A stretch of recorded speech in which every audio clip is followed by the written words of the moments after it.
Continuamos en vivo en este congreso de APRESID. Nos está visitando el economista David Miazo, que acaba de salir de una de las charlas donde fue moderador. ¿Cómo va, David? Gracias por estar. Muy bien, gracias. Un gusto estar siempre contigo.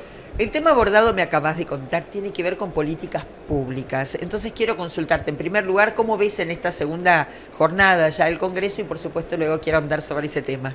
Bueno, la verdad, un muy lindo congreso APRESID, que siempre nos tenía acostumbrados en Rosario a un lindo congreso con mucha gente. Y bueno, ahora acá que se ampliaron en espacio, en salas, etcétera, también muchísima gente, así que muy lindo. Y bueno, el panel recién tampoco le teníamos mucha confianza por la temática que era políticas públicas, infraestructura. La verdad también bastante gente, así que muy lindo.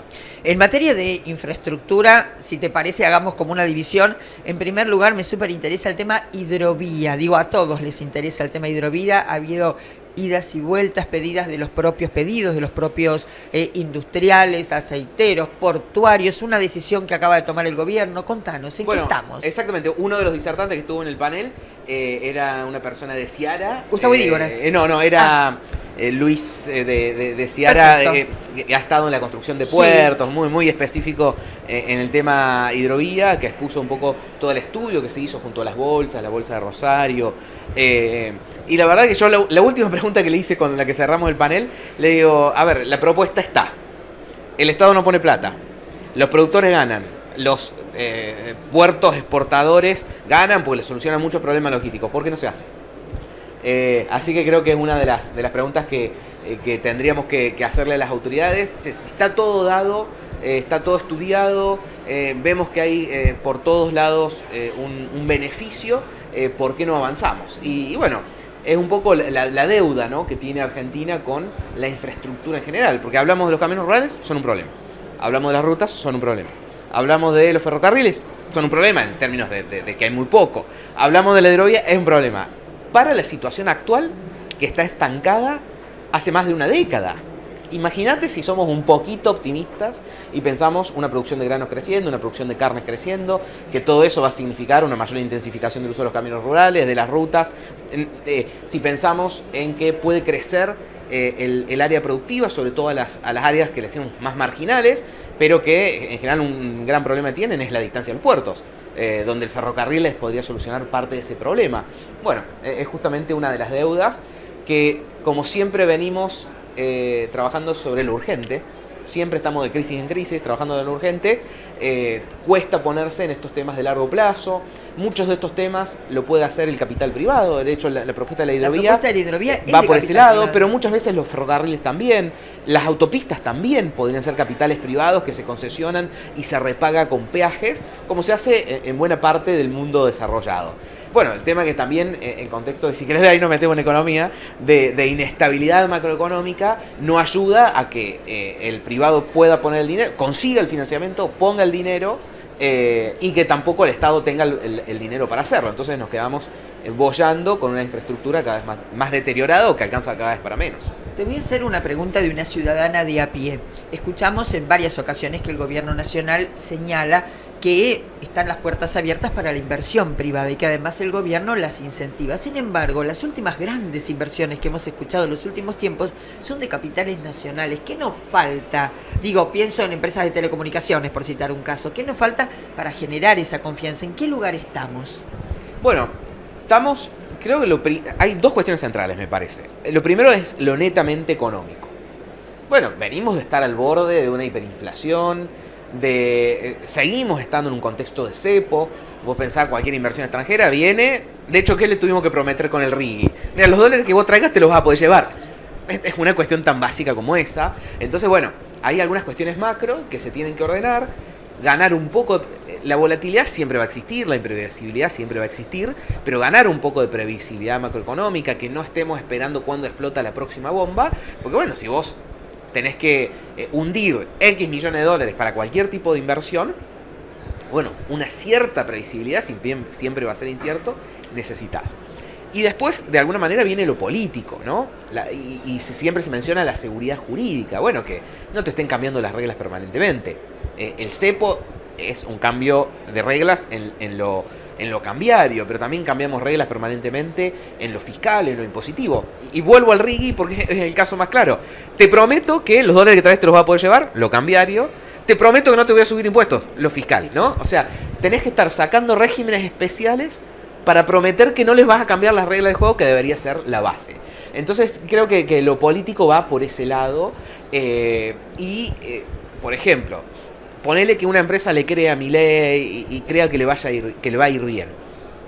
Pero te está quedando siempre la duda, cada vez que va algo al Congreso, ves una posible mayoría que querría ir para el otro lado. Tarda muchísimo. Entonces, en aprobarse. ¿cuán estable van a ser algunas de estas reglas, no? Entonces, yo creo que algunas de estas cosas, hay algunas cuestiones como las energéticas, las mineras, donde la oportunidad está clara, donde dándole algún marco, las inversiones, algunas de esas inversiones se pueden hacer, pero ya pensar en un proceso que desencadene inversiones y actividad económica más generalizado, bueno, vamos a tener que ir demostrando, ¿no? Hay que hacer los deberes para que nos empiecen a creer todo lo que no nos creían.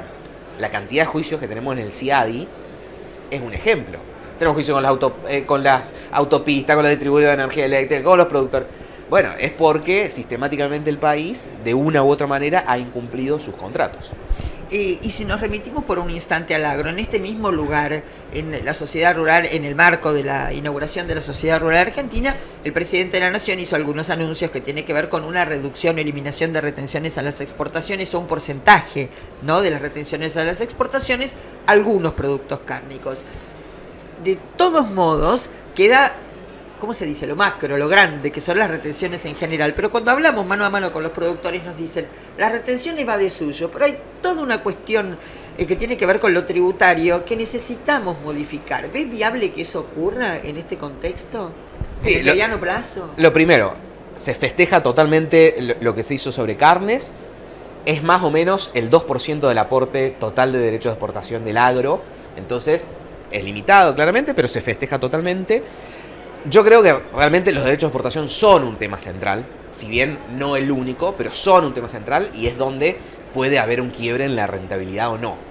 Después creo que el trabajo que está haciendo Sturzenegger es al resto de lo que estabas apuntando, entendí. Ahí en esa desregulación, en esa simplificación, hay mucho que hacer. Hay mucho que hacer, pero yo como analista me doy cuenta, por las conversaciones, que nosotros no tenemos todos los deberes hechos. Nosotros, sector, cadena por cadena, deberíamos tener un mapa de trámites. Para producir esta vaca, o este novillo, o lo que sea, desde que nace hasta que lo faeno, lo exporto o lo vendo en el mercado interno, ¿cuáles son todos los trámites que hace ese proceso de compras y ventas y todos los registros que tiene que estar inscrito cada uno de esos actores, ¿no? Entonces, eso no lo tenemos hecho. Nosotros hicimos los lineamientos estratégicos para cadena bovina, el plan porcino, algunos indicios ahí hay que se pueden tomar como primer punto. Pero no son demasiados, que es lo que todos los productores reclaman. Son muchos, claro. Pero a eso voy, o sea, son tantos que necesitaríamos un mapa. Exacto. De hecho, en mi respuesta estaba puesto eso. Son tantos que necesitaríamos un mapa. Bueno, nos tenemos que poner un poquito más firmes porque creo que ahí hay tierra fértil. O sea, así como no hay tierra fértil para ir a pedir baja de impuestos, sí hay tierra fértil para ir a pedir simplificaciones, desregulaciones, pero hay tal complejidad que ni siquiera tenemos claro qué tenemos que ir a pedir. Y ahí, bueno, es una tarea para nosotros, para el sector, para las cadenas, de ponerse cadena por cadena, hablar con los contadores, porque gran parte de la llave de esto los tienen los administrativos, los contadores, porque el productor sabe, el productor o el industrial sabe que es un lío. Y que tiene, de acuerdo, una empresa agropecuaria básica, tiene 2, 3 personas trabajando en el área administrativa simplemente para cumplimentar con todo. Eso llévalo a las grandes empresas. Todo. Entonces, bueno, hay que hacer un trabajito muy minucioso, muy detallado, para entender qué es lo que hay y qué es de todo eso es redundante y se puede simplificar. Hiciste un trabajo muy interesante, muy amplio, por supuesto, que estuvimos cuando lo presentaste en el Congreso de la Nación junto con toda la cadena de las carnes, de verdad debo decir, y corre por mi cuenta, que hubo un momento en el que me sentí absolutamente molesta, porque el trabajo fue minucioso, detallado, estuvieron meses esperando para ser atendidos, y en el marco de la reunión de comisión hubo legisladores que, señores, lo comparto, se levantaron porque tenían un turno, porque iban a tomar agua, y otros que por supuesto escucharon atentamente lo que puntualizaban una cadena como la de la carne. Y terminamos hablando del precio del asado. Y las preguntas que venían por ahí de algunas provincias tenían nada que ver con un análisis tan minucioso que hizo. Y me parece que fue una radiografía del rol que se le está dando a todo lo que es la cadena ganadera en la Argentina. Es decir, nos quedamos con el precio publicado en la tapa del asado. Señores, hay todo un camino atrás. Y sobre ese camino también trabajaste con Única. Contanos, me parece muy importante. Bueno, dos cosas. Primero, que los lineamientos es un poco eso de que te digo de hacer los deberes. O sea, uno le pide a la política, quiere que la política lo escuche, entendemos que el sector lo merece por todo lo que genera y el potencial que tiene, pero también nos tenemos que dar vuelta y hacer la tarea hacia atrás de generar los consensos, ser claros de qué es lo que el sector necesita, porque del otro lado hay mucho desconocimiento. Hay mucha gente en las áreas económicas, en el Congreso. Fue notable. Que no conoce. Fuimos testigos. Claro, que desconocían en absoluto la cadena de la carne. Desconoce. Legisladores Entonces, nacionales. Tal cual. Ante eso, que es una realidad, bueno, tenemos que hacer un trabajo de comunicación, pero también tenemos que hacer un trabajo de lo que hay que hacer es esto, por tal y tal motivo. O sea, facilitar ese trabajo. Y ahí voy a lo que hicimos con Única, que vos también tuviste en el asado que lo presentamos. Este documento se llama Más allá del asado, guía práctica sobre la cadena bovina, donde justamente el público objetivo central son los políticos que no saben de agro, digamos, que no son de extracción agropecuaria, y los periodistas no especializados, ¿no? Los formadores de opinión y los decisores que tienen que tomar decisiones o que están todo el tiempo informando sobre lo que pasa en el país y en particular a veces sobre la cadena, para explicarlo fácil, concreto, con datos llanos, con datos, pero de fácil comprensión, todos los aspectos más mediáticos, si querés, de la cadena. Por eso nos concentramos mucho en el consumo, en los precios, en la exportación. Digamos, son muchos de los temas que día a día se discuten. Es cierto, y un dato que te pido que me parece súper importante, porque si bien el público de Chácara Televisión es específico de nicho, decimos nosotros, ¿no? La mayoría son empresarios agropecuarios, agroindustriales, productores. Hay un dato que para mi mamá, que está mirando la tele, ¿qué cantidad de gente trabaja de manera directa e indirecta en la cadena de la carne? En la cadena de la carne, 469.000 personas trabajan de manera directa o indirecta en la cadena, y 3,7 millones de personas a lo largo y ancho de las cadenas agropecuarias agroindustriales. Y la cadena bovina en particular, la cadena vacuna, sacando todo un grupo que es muy difícil de segregar en las estadísticas, de frutas, verduras, etcétera, que es un grupo muy grande, es la principal cadena generadora de empleo, si la comparamos con el maíz, con el trigo, con la leche, etcétera, es la principal, y la más federal. Sacando el comercio, que claramente está en cada pueblo y ciudad del país, y el sector público también, es la actividad más presente en mayor cantidad de provincias. Recomiendo a todos de verdad esta publicación, que la pueden ver online, tiene un QR, pero además está impresa. Sí, pero ponen más allá del asado y aparece. Es dinámica, es sencilla, tiene fotografías, referentes, y señores legisladores nacionales, allí tienen de una manera simple, coloquial, explicada, una cadena que genera esto que acaba de comentar, y a mí me generó una angustia en ese momento tan importante, porque dije, Dios mío, qué difícil que los decisores desconozcan de qué se trata, y por tanto a la hora de legislar seguramente pasa a segundo plano porque les resultan importantes otras cuestiones. Así que esa tarea de educación y difusión me parece de parte de ustedes también muy importante. Muchísimas gracias, David. Un gusto conversar contigo. Muchísimas gracias. Nosotros hacemos una pausa. Enseguida regresamos en vivo desde Apresidio.